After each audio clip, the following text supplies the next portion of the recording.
She told me, "My work husband and I cuddle sometimes. It's platonic. If you don't get it, that's your issue." I said, "You're right." The next morning, I canceled every reservation and gift for her birthday weekend. That night, she arrived with her friends and found out the table was canceled under reason no longer needed.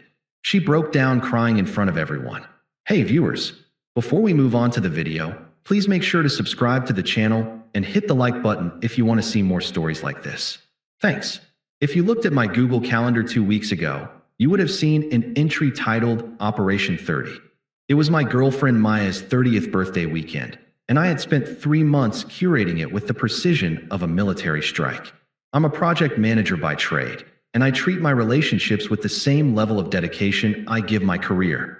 I don't do half measures. Maya had been hinting for months that she wanted a princess treatment birthday, something that would look good on Instagram and feel expensive in real life. I delivered. The itinerary was locked. Friday night at the Vane, the hardest reservation to get in the city.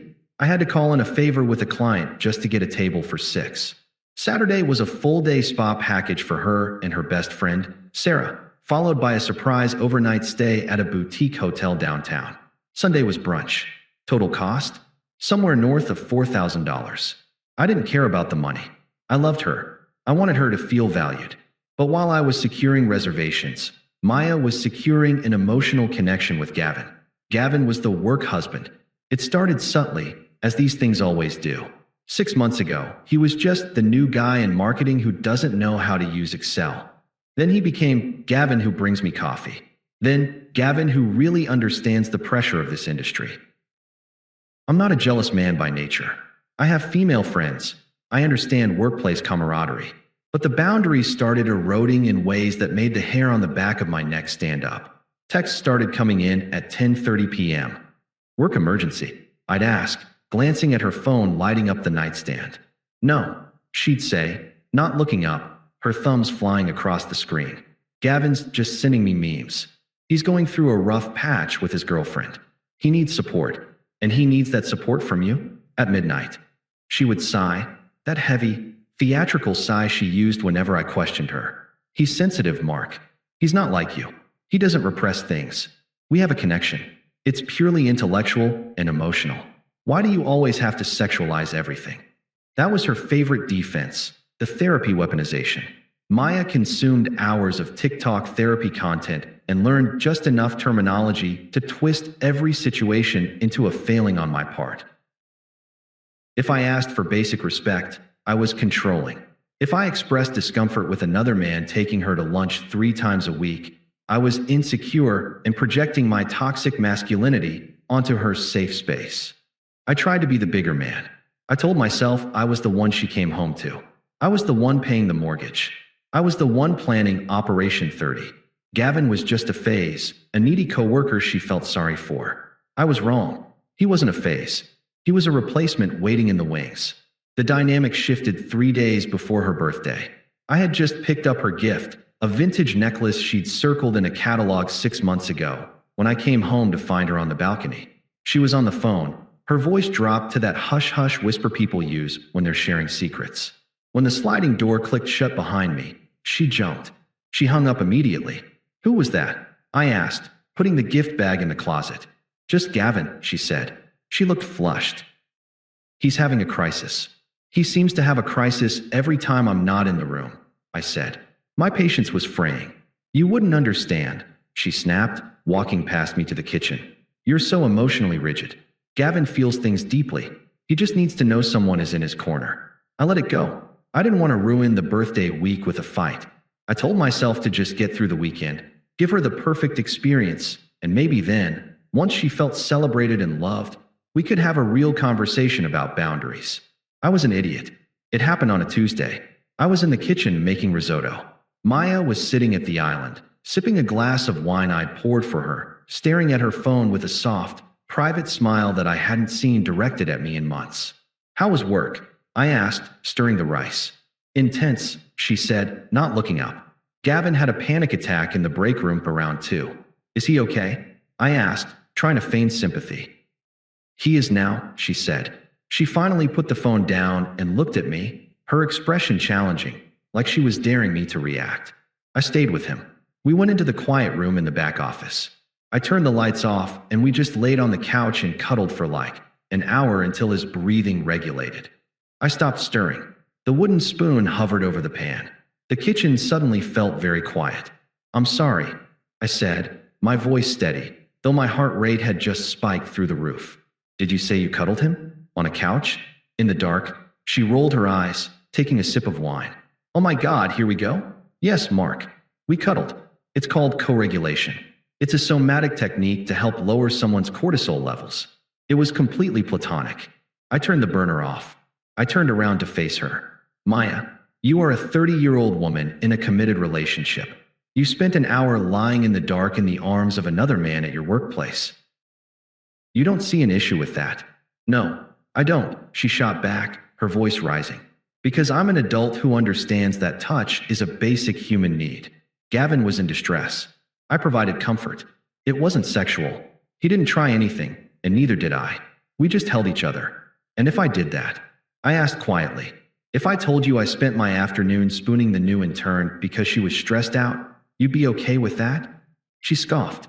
"That's different. Men always make it sexual. With you, it would be predatory. With me and Gavin, it was spiritual. We have a soul connection, Mark.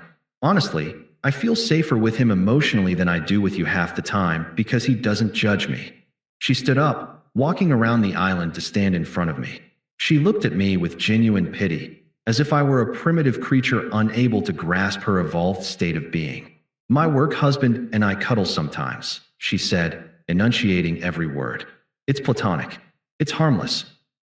If you don't get it, if you're too insecure to handle me providing emotional support to a friend, then that's your issue. It's something you need to fix in therapy. I'm not going to shrink myself or my capacity for love just to soothe your ego." I looked at her. I looked at the woman I had spent 3 years building a life with. I thought about the ring I had hidden in the safe deposit box, the one I was planning to propose with next year. I thought about the $4,000 currently pinning on my credit card for her birthday weekend. And then I felt it. It wasn't anger. It wasn't sadness. It was the sensation of a heavy weight simply vanishing. It was the click of a lock disengaging. I realized, in that exact moment, that she didn't respect me. She didn't even fear losing me. She was so confident in her control over me, so certain that I was this safe option who would pay the bills while Gavin provided the spark, that she felt comfortable telling me to my face that she was intimate with another man. She was waiting for me to beg. She was waiting for me to yell so she could call me abusive. She was waiting for me to apologize for being jealous. I took a breath. I picked up the wine bottle and topped off her glass. "You know what?" I said. My voice was calm. It was the voice I used when firing a contractor who had violated safety protocols. "You're right." She blinked. The smug lecture died on her lips. She looked confused. "I am." "Yeah," I said. "I've been looking at this all wrong. You're an autonomous person. If that's what you need to do to support your friend, who am I to police that?" It was insecure of me to question your judgment. A slow, victorious smile spread across her face. She thought she had broken me. She thought she had trained me. "Thank you, Mark," she said, reaching out to touch my arm. "I knew you'd get there eventually. It really means a lot that you're doing the work to be better for me." "I am," I said, smiling back. "I'm really seeing things clearly now." "Good," she said, turning back to her phone. "Gavin will be so relieved. He was worried you'd freak out." "Tell him not to worry," I said, turning back to the stove. "I'm not freaking out at all. I wasn't. I was calculating. I served dinner. I asked about her day. I listened to her talk about how excited she was for Friday, how she had told all the girls that I was taking them to the vein, how she couldn't wait to see what I had planned for the rest of the weekend. "It's going to be unforgettable," I told her. When we went to bed that night, she turned her back to me, texting Gavin goodnight. I lay there in the dark, staring at the ceiling. At 7 a.m. the next morning, she left for work. She kissed me on the cheek, breezy and happy, convinced she had the perfect boyfriend and the perfect side piece. "Love you," she said. "Don't forget to pick up the dry cleaning for Friday." "I won't," I said. The moment the door clicked shut, I got out of bed. I didn't go to work. I went to the kitchen table, opened my laptop, and pulled up the spreadsheet titled Operation 30. I picked up my phone. I dialed the restaurant first. "Good morning," I said when the hostess answered. I have a reservation for 6 this Friday under Mark Miller. I need to cancel it. Of course, sir, she said. Would you like to reschedule? No, I said, but I have a specific request. My ex-girlfriend doesn't know it's canceled yet. She might still show up. Can you make sure the cancellation note is in the system? Certainly. Is there a specific reason code you want us to log? Yes, I said. Put it down as reason, service no longer needed. Service no longer needed? She repeated, sounding confused. That's the one, I said. Make sure it's on the screen if she asks. Okay, consider it done. Thank you. I hung up. Then I called the spa. Then the hotel. Then the florist. Then I called the boutique where I'd bought the necklace and asked about their return policy. By noon, I had erased her birthday. By 2 p.m., I had packed my clothes, my electronics, and my documents into my car. By 4 p.m., I was gone. I left nothing behind but the spare key on the counter and the echo of her telling me that her betrayal was my issue. She was right.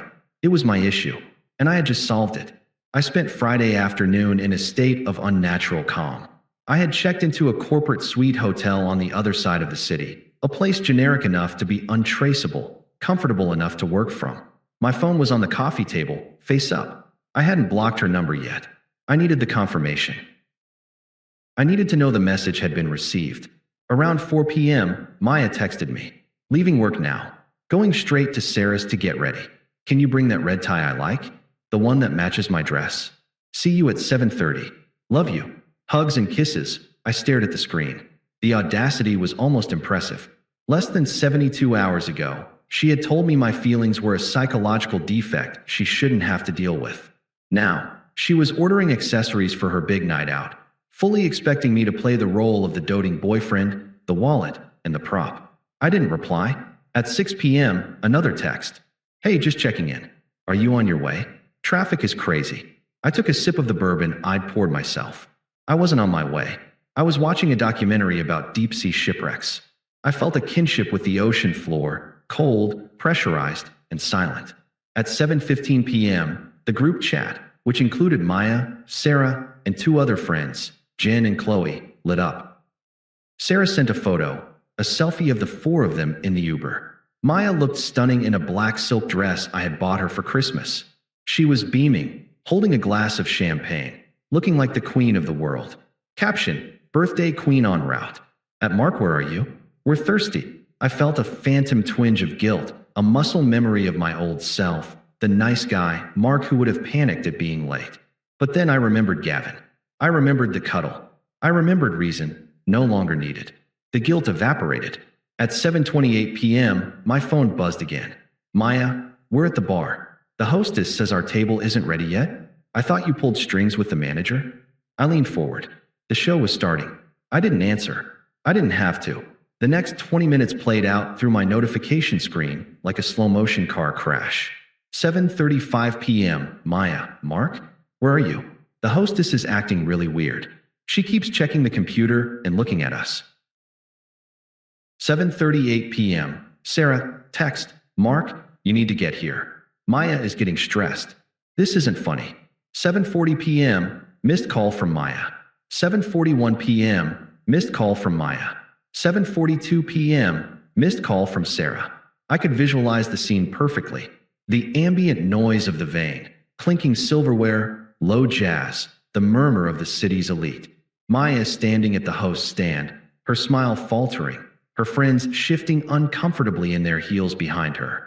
The hostess, a young woman probably terrified of ruining a birthday, but bound by the notes on her screen. Then came the text that told me the bomb had detonated. 7:45 p.m. Maya, what the fuck, Mark? 7:46 p.m. Maya, they said you canceled. They said you canceled everything. 7:47 p.m. Maya, service no longer needed? Are you insane? Everyone is staring at us. Pick up the phone right now. My phone began to vibrate continuously. It wasn't just a ring, it was a seizure. She was panic calling. I let it go to voicemail. I could see it. The host is finally turning the screen around or reading the note aloud because Maya refused to believe it. Reason, service no longer needed. The brutality of it was specific. It wasn't family emergency. It wasn't illness. It was a transactional dismissal. It reduced our 3-year relationship to a subscription I had decided to unsubscribe from. And the worst part for her? Her friends saw it. Sarah, Jen, Qley, the women she had undoubtedly bragged to about how well she had me trained, witnessed her being discarded like an expired coupon. 7:55 p.m. Voicemail from Maya, transcribed. Background noise is chaotic. Sounds of traffic. She's outside. Mark. Sobbing. Mark, pick up. I don't understand. We're outside. They wouldn't seat us. They said the card on file was removed. Sarah had to pay for the drinks at the bar, and it was like $80, and it was so embarrassing. Where are you? Are you at the apartment? I'm coming home. We need to talk about this. You can't just do this to me on my birthday. She still didn't get it. She thought this was a fight. She thought this was a tantrum she could manage. 8:10 p.m. Sarah, text, Mark, that was incredibly cruel. Maya is hyperventilating. Whatever is going on, you don't do this to someone publicly. Be a man and answer your phone. I finally typed a response. Not to Maya, to Sarah, me. Ask her about Gavin. Ask her about the break room. Then tell me who isn't being a man. I put the phone back down. 8:30 p.m. Maya, I'm at the apartment. Mark, where's your stuff? The realization phase. She had rushed home to confront me, probably ready to scream and cry and manipulate me back into submission. Instead, she walked into a ghost town. I had been efficient. My clothes were gone. My toiletries, my laptop, my gaming console, my documents. I had even taken the coffee maker I bought before we moved in. The apartment wasn't empty. Her stuff was everywhere, but I was erased. The space where I used to be was just air. 8:35 p.m. Maya, you moved out? Are you serious? Over a cuddle? Mark, this is psychotic. You are blowing this way out of proportion. 8:40 p.m. Maya, please come back. I'm scared. I don't want to be alone tonight. 8:45 p.m. Maya, Gavin is just a friend. I'll block him if that's what you want. Just come home. It was textbook. First, attack the reaction, you're psychotic. Then, play the victim, I'm scared. Finally, the desperate bargaining, I'll block him. But she missed the point. I didn't care if she blocked Gavin. Gavin wasn't the problem.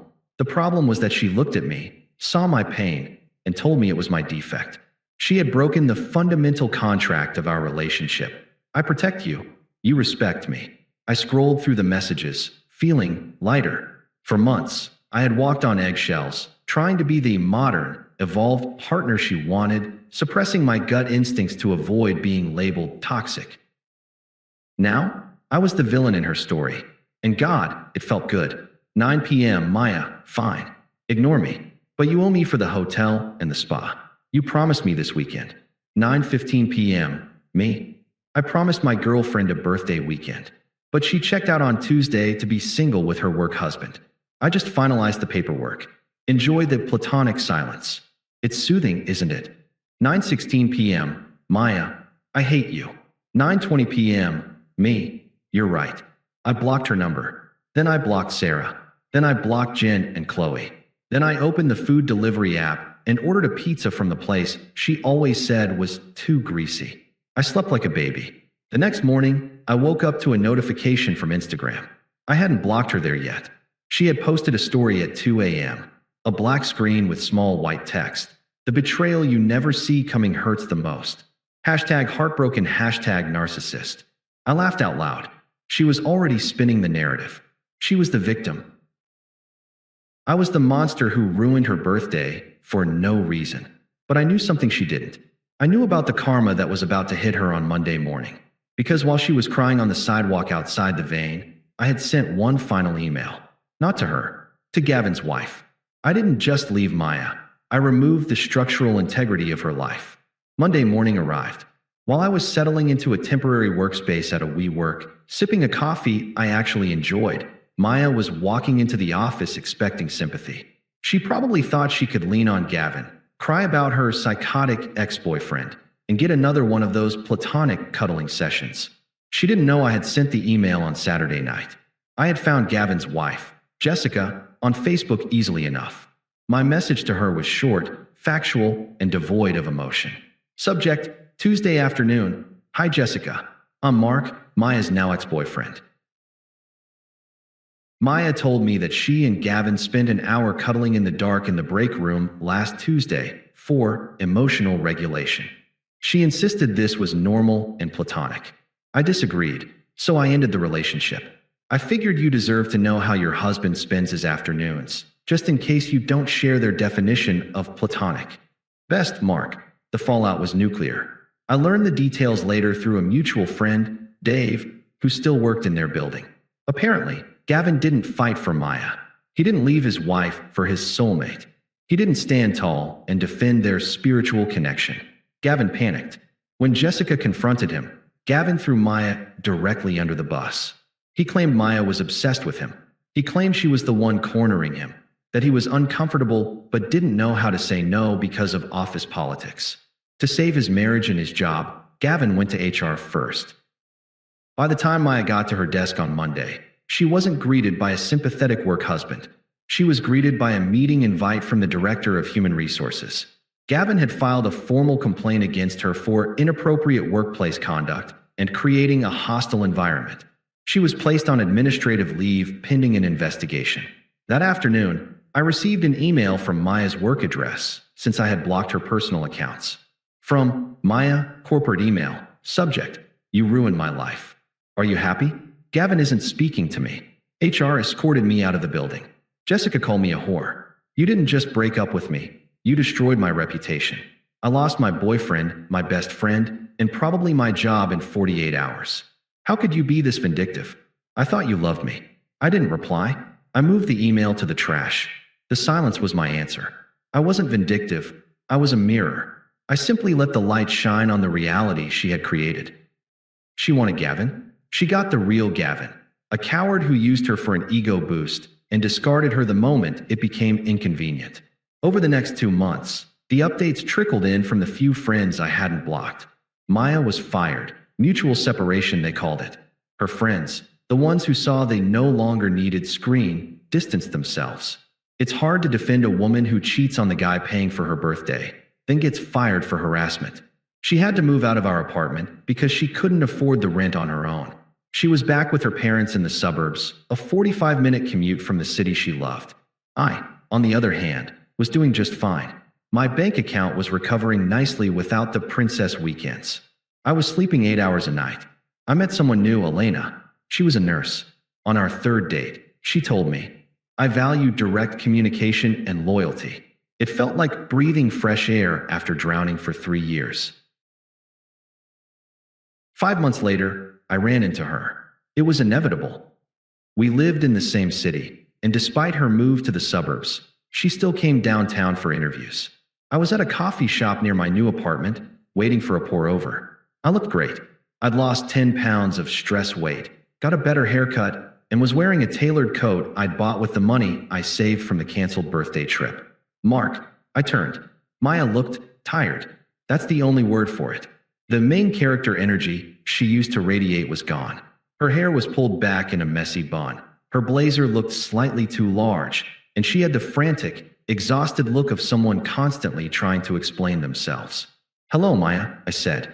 My voice was polite, professional, like I was greeting a former vendor I no longer did business with.